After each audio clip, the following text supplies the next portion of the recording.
नमस्कार दोस्तों, आज की ऑनलाइन क्लास के अंदर आपका बहुत बहुत स्वागत है। दोस्तों आज हम जो पढ़ने वाले हैं वो देखिए, अब देखते हैं दोस्तों हम लगातार n सम संख्याओं का योगफल। ठीक है, सम संख्याएं दी हुई है तो उनका योगफल, तो उसके लिए एक फॉर्मूला है दोस्तों। लगातार n सम संख्याएं आपके पास दी हुई हो तो उसका फॉर्मूला x प्लस 1 और यहाँ x क्या है n/2। ठीक है दोस्तों, x क्या है n/2। तो जैसे देखिए यहाँ पे दिया हुआ है 2 + 4 + 6 + 8 + 10, ये लगातार है। ठीक है दोस्तों, और इनका योगफल निकालना है। यहां पर n क्या है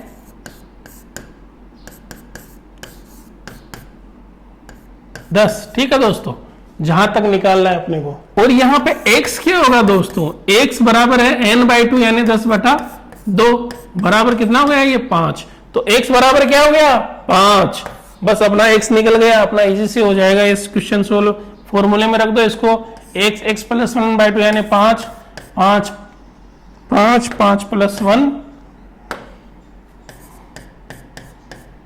ठीक है, 5 5 + 1 ये हो जाएगा 5 गुणा 6 6 5 30, ये हो गया आपका आंसर। ठीक है दोस्तों, तो लगातार अगर कुछ सम संख्याएं दी हुई हो और उन सम संख्याओं का योगफल आपको पूछे, ठीक है, योगफल आपको पूछे तो सिंपल सा फॉर्मूला x प्लस 1। ठीक है, यहां पर x क्या है n/2 और n क्या है जहां तक आपको पूछ रहा है। ठीक है दोस्तों, तो आप इस फॉर्मूले से वो क्वेश्चन सोल्व कर सकते हो। ठीक है दोस्तों, अब आगे देखिए, यहां पे आगे पूछ रहा है आपको, ये तो सम संख्याओं का पूछ लिया। अब हम देखते हैं विषम संख्याओं का योगफल। ठीक है, लगातार n विषम संख्याओं का योगफल क्या होगा दोस्तों, तो इसका फॉर्मूला जो है दोस्तों, देखिए कंफ्यूज मत होना। यहाँ पे एक चीज ध्यान में रखना है कि एक तो अपन ने देखा था n प्लस 1/2 का होल स्क्वायर। ठीक है, ये था घनों का, लगातार n प्राकृत संख्याओं के घनों का। ठीक है, घनों का योगफल निकालने के लिए किया था। अब यहाँ पे जो फॉर्मूला आ रहा है यहाँ पे ये n नहीं है।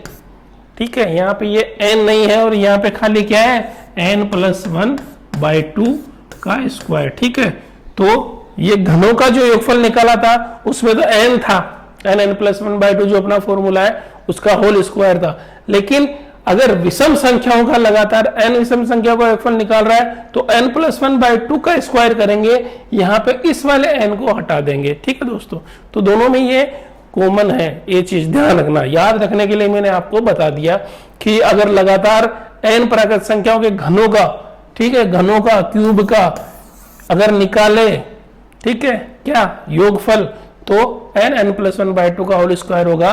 और अगर विषम संख्याओं का योगफल निकाले तो n प्लस 1/2 का स्क्वायर होगा। ठीक है दोस्तों, तो इस तरीके से ये आपको याद रखने की चीज है जो मैंने बताई। तो यहाँ पे आप सिंपल सा फॉर्मूले में संख्याओं को डालोगे। यहाँ पे क्या है n बराबर क्या है 9। ठीक है दोस्तों, तो डाल दो, क्वेश्चन हो गया 9 + 1/2 का स्क्वायर, तो हो जाएगा 10/2 का स्क्वायर। ये 2 कट गया, 10 कट गया, मतलब 2 से 5 बार, और ये 5 का स्क्वायर आ जाएगा अपने पास 25। ठीक है दोस्तों, तो ये अपना हो गया आंसर।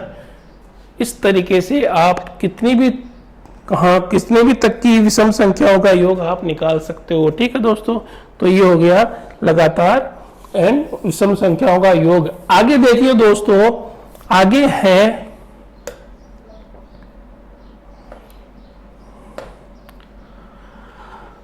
आगे का सवाल है दोस्तों, अगर आपको दिया जाए कि कुछ संख्याएं जैसे 1 + 4 + 7 + 10, ठीक है, इस तरीके से संख्याएं चलती जाए जिनमें अंतर समान हो। अंतर कैसे, 1 में 4 में अंतर किसका है 3 का, 4 में 7 में अंतर किसका है 3 का, 7 में 10 में अंतर किसका है 3 का। ठीक है, इस तरीके से लगातार 3 3 3 3 अंतर की संख्याएं हो, यानी कि समान अंतर हो। ठीक है, समान अंतर वाली संख्याओं का योगफल कैसे निकालेंगे, उसके लिए जो अपना फॉर्मूला है दोस्तों वो है, यदि किसी श्रेणी में दो क्रमांकत पदों का अंतर समान हो, यानी कि देखिए इसमें 1 में 4 में भी 3 का अंतर है, 4 में 7 में भी 3 का अंतर है, इसमें भी 3 का अंतर है, इसमें भी 3 का अंतर है, इसमें भी 3 का अंतर है, यानी सब में 3 का अंतर आता जा रहा है बराबर।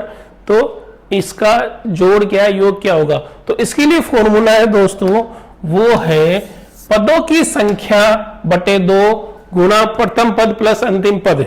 पदों की संख्या बटे 2 गुणा प्रथम पद प्लस अंतिम पद। ठीक है, जितने पद हो उसका दो में भाग देंगे और गुणा किससे करेंगे? प्रथम पद और अंतिम पद को जोड़ के। तो यहां पे देखिए दोस्तों क्या आ रहा है, यहां पे अपना जो प्रथम पद क्या है, इसमें क्या है, पदों की संख्या कितनी है? सबसे पहले तो ये देखो पदों की संख्या कितनी है, 1 2 3 4 5 6। ठीक है, 6 पद है टोटल। अब यहां पे प्रथम पद क्या है? प्रथम पद है 1 और अंतिम पद क्या है? अंतिम पद क्या है दोस्तों? 16। ठीक है, तो आइए इसको फॉर्मूले में डाल दीजिए सीधा। तो पदों की संख्या थी अपनी 6 बटे 2 गुणा प्रथम पद कितना है अपना? प्रथम पद है अपना 1 और अंतिम पद है 16। ठीक है दोस्तों, ये कट गया ये 3 बार। और आगे देखते 3 गुणा 17 और 17 3 51, ये आपका हो गया आंसर। ठीक है दोस्तों, इस तरीके से आपको अगर कोई ऐसी संख्या दिखे जिसके अंदर अंतर समान हो, ठीक है, जिसके अंदर 2 लगातार संख्याओं में समान अंतर चल रहे हो, ये तो मैंने नॉर्मली बताया कि 16 तक, आपको पूछ सकता है 100 तक। ठीक है, लगातार ऐसी संख्या श्रेणी जिसके अंदर लगातार 2 पदों का अंतर 3 है या 4 है या 5 है, उसके 100 पदों तक की संख्याओं का योगफल बताइए। इस तरीके से भी आपको क्वेश्चन पूछा जा सकता है, घुमा फिरा के किसी भी तरीके का क्वेश्चन पूछा जा सकता है। आपको ध्यान रखना है कितने पद है टोटल, प्रथम पद कौन सा है, अंतिम पद कौन सा है, ये आपको ध्यान में रखना है। ठीक है दोस्तों, ये 3 चीजें आपको ध्यान में रखनी है और ये फॉर्मूले में इस फॉर्मूले के अंदर आपको ये सारी संख्याएं रखनी है और आप बहुत इजी वे के अंदर उसको सॉल्व कर लोगे। तो ये हो गया अपना 2 क्रमांगत पदों का अंतर समान हो। ठीक है, अब ये तो हो गया अंतर, लेकिन ऐसी संख्या श्रेणी भी आ सकती है ना जिसमें अनुपात समान हो। अनुपात समान हो जैसे कैसे, आइए देखते हैं। अगर किसी संख्या श्रेणी के अंदर अनुपात बराबर है, जैसे कि ये पहाड़ा है, ठीक है, तो अनुपात बराबर है तो फॉर्मूला क्या यूज करेंगे अपन, ये वाला। ठीक है, a गुणा r की power n minus 1 r minus 1। ठीक है, यदि r यानी अनुपात 1 से ज्यादा हो तो, और अनुपात 1 से कम हो तो आप 1 माइनस r करके और इसको भी 1 माइनस आर एन करके ये फॉर्मूला यूज करोगे, इसका उल्टा करके। ठीक है दोस्तों, ये इधर आ जाएगा, इधर आ जाएगा, इधर आ जाएगा, इधर आ जाएगा। ठीक है, तो फॉर्मूला तो यही है, a की पावर r, a गुणा r की पावर n माइनस 1 और r माइनस 1। तो देखिए दोस्तों, यहाँ पे देखिए, यहाँ पे ये जो संख्या श्रेणी दी हुई है, इसके 5 पदों का योगफल। अब ये पूछ सकता है, ये संख्या श्रेणी दी गई हो, इसके 8 पदों का योगफल, इसके 100 पदों का योगफल, इसके 200 पदों का योगफल, कुछ भी आपसे पूछ सकता है। तो आपको सबसे पहले तो याद रखना है a, यानी कि प्रथम पद क्या है उसका। ठीक है, तो यहाँ पे क्या है 2, और फिर क्या रखना है r, r यानी क्या है अनुपात। तो अनुपात कितना है यहाँ पे 2।